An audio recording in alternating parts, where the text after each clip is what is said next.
The knight that we talked to that gave us the Estus flask that I just lovingly drank out of here. Not that I know why I used that that word to describe it. But I think my going thought was that that guy was the Demon Souls guy. Like the protagonist of Demon Souls, who might have maybe been the one to make the pilgrimage, but for some reason did not. Only in the ancient legends. Fight Milk! Fight like a crow!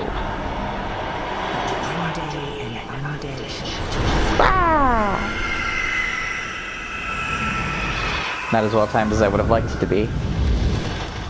To leave the undead asylum in pilgrimage to the land of the ancient lords. Lordran. That's not very imaginative. I had to. I'm sorry. I played a little bit of Dissidia recently, and for those of you who are familiar with anything Final Fantasy, particularly Final Fantasy VII related, your reaction might have been the same as mine when the main, like, goddess, if you will, the good person, her name is Materia. She's like, my name is Materia. Like, it's not very imaginative. There's already something called Materia. That's really dumb. In Lordran, level up and kindle at bonfires. So Lordran, this is the land that, as I recall, was actually referred to more so in the opening cinematic. Now here's what I like about being, I'm gonna call it just a cave woman. Here's what I like about being this person who has no particular, like, starting level, is that all the stats are equal. So at this point, I'm clay. I can make myself whatever I want to make myself. And that's true of whatever you start as. It's just this way, I find it's a little bit easier. So I'm thinking, by the way, I'm thinking that, for now, we'll probably start by giving ourselves more vitality, a little more endurance to swing, or we could just give ourselves vitality so we could take better hits. I don't know what weapon I want to play through on this run. I might just go club, honestly. I mean, if it's viable, I might stick with clubs, you know? I don't think I want to go the whole route. Oh, this guy. Well, what do we have here? You must be a new arrival. Let me guess. To the undead, right? I know. You'd have done better to walk to the undead asylum. Too late now. Well, since you're here, let me help you. There are actually two bells of awakening. One is up above in the undead church. The other is far, far below, in the ruins of the base of Blighttown. Ring them both, and something happened. Oh, Blighttown. So, that's one thing that I'm excited about for this game, is that evidently they did fix the frame rate. And the frame rate problems, and one of the biggest complaints about, I don't even know if it was a complaint, one of the biggest issues people faced, yes, I know, I'm hollow, thank you for pointing that out and making me self-conscious. You're like, all of them in one, right? One of the things that really plagued me, and has plagued others, I'm definitely sure, was Blighttown. Because not only is it a place full of just different planks, platforms, stairs, and ladders, and poison, but the frame rate, there's so many enemies and so many things going on in it that it's like, I don't know if anybody ever played Jak 2, the sequel to Jak and Daxter.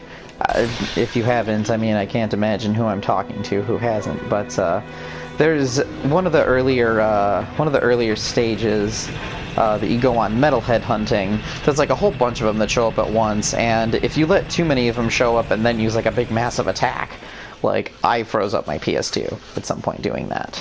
Because I just wanted to see, you know, what it would look like. Well, it looks like a game freeze. That's what it looks like. So with that in mind, Blighttown didn't do the freezing thing, but it did have quite a bit of lag, so to say. Well, not lag. It just crawled.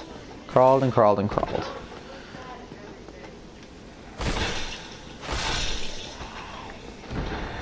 Seriously, this club thing is kind of like interesting me. And that's, by the way, this is one of the things that I was very, very much in love with about this game series. There is no bad weapon, so to say. Every weapon is viable, every weapon is usable, every weapon counts. You know, if I wanted to use that broken sword hilt, it'd probably be pretty screwed because it's not really technically a weapon. Fight me on that, you know? I would consider any weapon viable that is upgradable through the blacksmith, whose name escapes me, but we'll go ahead and learn what's going on. So, these are the Londo ruins. This place is the bane of my existence because there's spooky ghosts, and there's the trek to get through the I don't remember, was it the Four Kings? Something like that.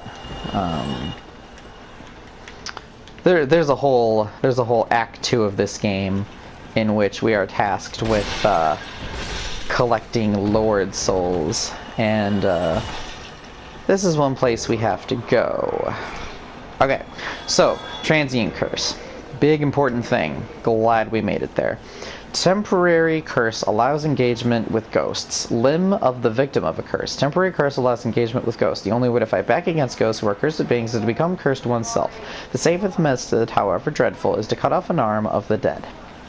So, with that, this basically just assumes I cut off the arm of the dead. Then I can curse myself, which lets me interact with these ghosts that we'll find along this section. There was a time when I first picked up this game that I thought, yeah, I'll just go downstairs first. That'll be fun. And I didn't make it very far because I was a scaredy cat. And I ran away with the ghosts. I wasn't scared of the ghosts, but I was just like, I don't know what I'm going to do because they're ghosts. I can't fight them. I can't do anything about it, you know? So, that's my story. But as you can see here, this place is full of water.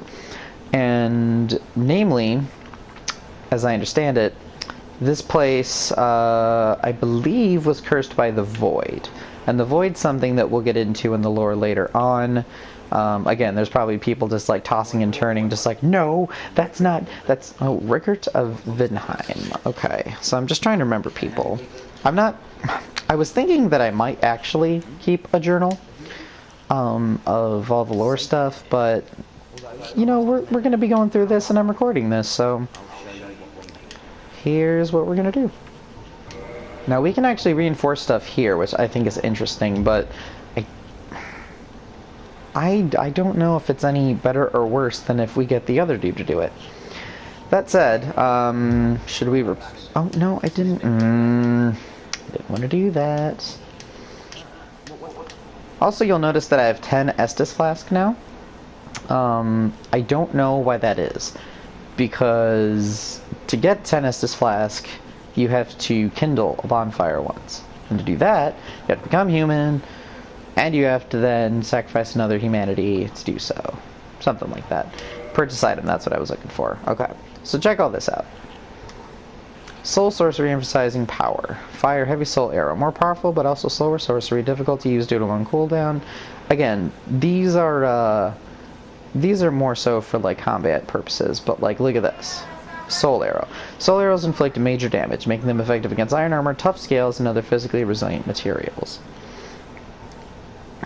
Sorcery catalyst used by sorcerers of Vinheim Dragon School. Equip catalyst to use sorceries. Attune sorceries from a scroll at a bonfire. Most sorceries have a limited number of uses. Now, you'll notice that to use this, this is something that a lot of people get put off about on these games, and I can't blame them because it's a little much, you know. It's not much. It's just something that people don't want to take the time to look into. So if you notice, basically what this is saying here is it requires... I'm actually pointing to the screen right now. I can't make this shit up. I'm actually doing that. You can't see me point. you'll notice in the bottom middle there, required parameters. That's what it takes to use it. And then the parameter bonus, on the other hand, is what it scales off of. So you can see that strength is an E, meaning it doesn't matter how much your strength is, it's shitty. And it's sure as shit doesn't matter what your dexterity is. So these are things that one would miss when going through the first time. Why did I come here? Why did I show you this guy? Well, because this is one of the places that Tyler showed me when we were actually going on a run together, and I was going more the sorcery route.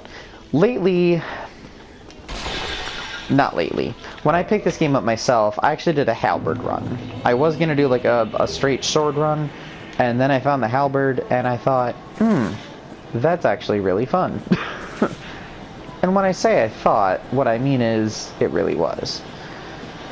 So this is the Valley of the Drakes. Now, I don't know one iota of lore about the Drakes. I don't know if there is anything worth mentioning. I don't have any clue.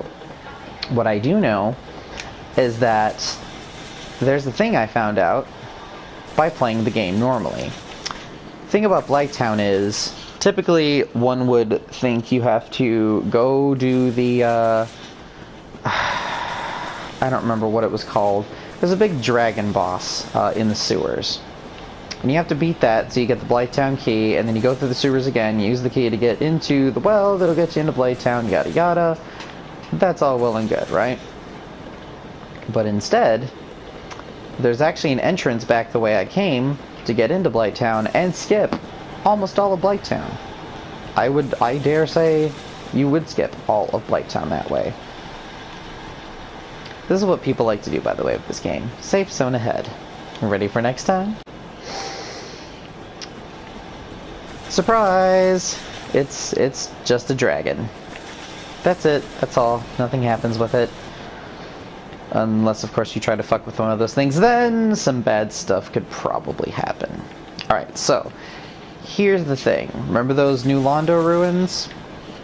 Over here is the base of it, that I believe is technically underwater at the moment. So these are drakes, these things over here. And let me tell you, they're just a peach. I believe, if I'm not mistaken, you can actually get through them. And there's something that I think might lead to the forest? So we're actually going to do this. This is going to be an educational video for Sydney. That's what it is. That's what's going to happen here. I'll go back and mess with the dragon later, but I would like... You know what? No. We're just going to do it this way. That's how we're going to do it. We're going to go get the thing. We're going to piss off the dragon a lot, I might add. And then we are going to move it right along. Wait, it wasn't the soul of a proud knight that pissed it off? Really? Okay. I don't have that many souls, so I gotta tell you.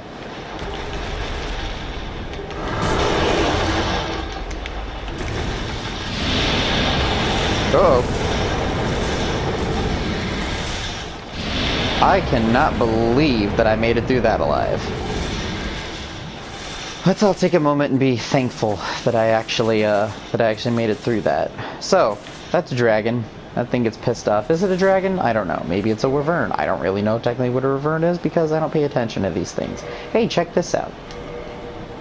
So, S-Stock is something that I got. I don't have enough dexterity to wield it yet, but not bad. But something that I'm interested in...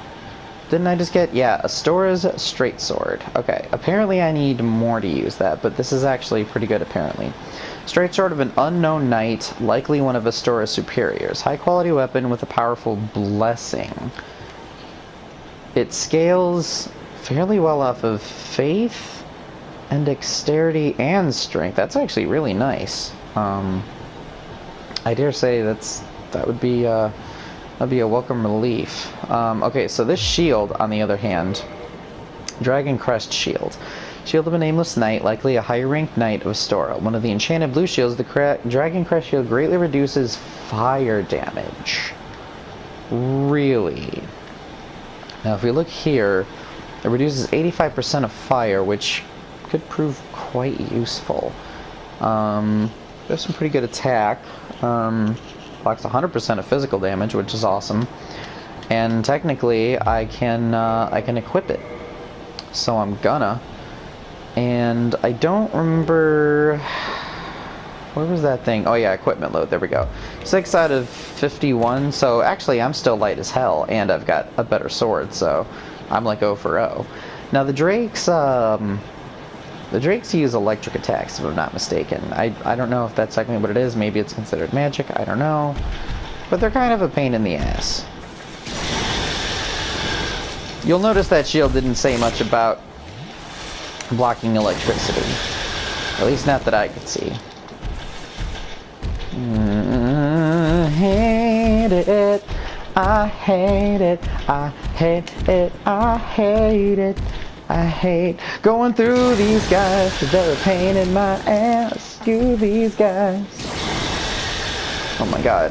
How do I... Oh, there we go. Okay. I knew there was something here. Okay. This is part of the fun of exploring Dark Souls, by the way. I've been to these places before, I just don't remember a single thing.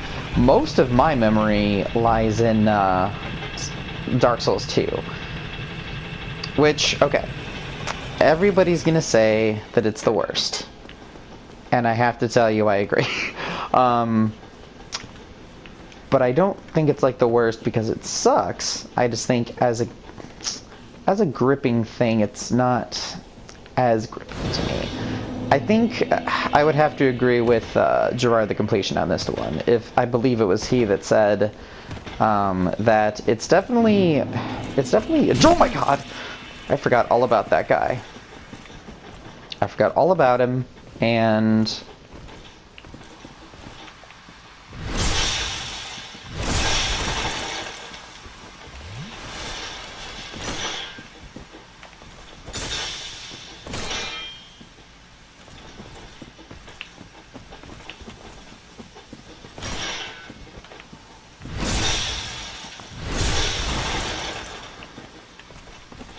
I'm not sure how well I'm doing right now.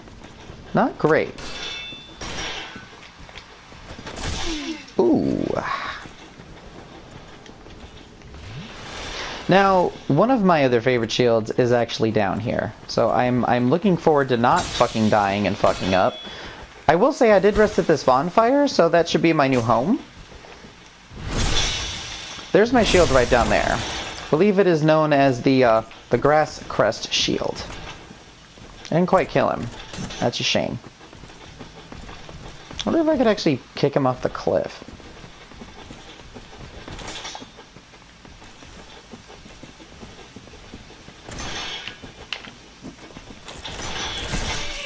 Ow. Ooh. Yeah, that didn't go so well. So, this is what happens in Dark Souls. Everybody dies. They're always gonna die. I'm sure there's somebody who made it through the game without dying once. They probably did, because they're probably super duper good at it. And that person was not me. Was not. That said, I really do want that shield though. And I don't know if I could actually get to it that quickly. I wonder... Okay. I wonder, actually, if I go down this way. There was another point of entry, so to say. And probably just ran around in a big stupid circle, like the big idiot that I am.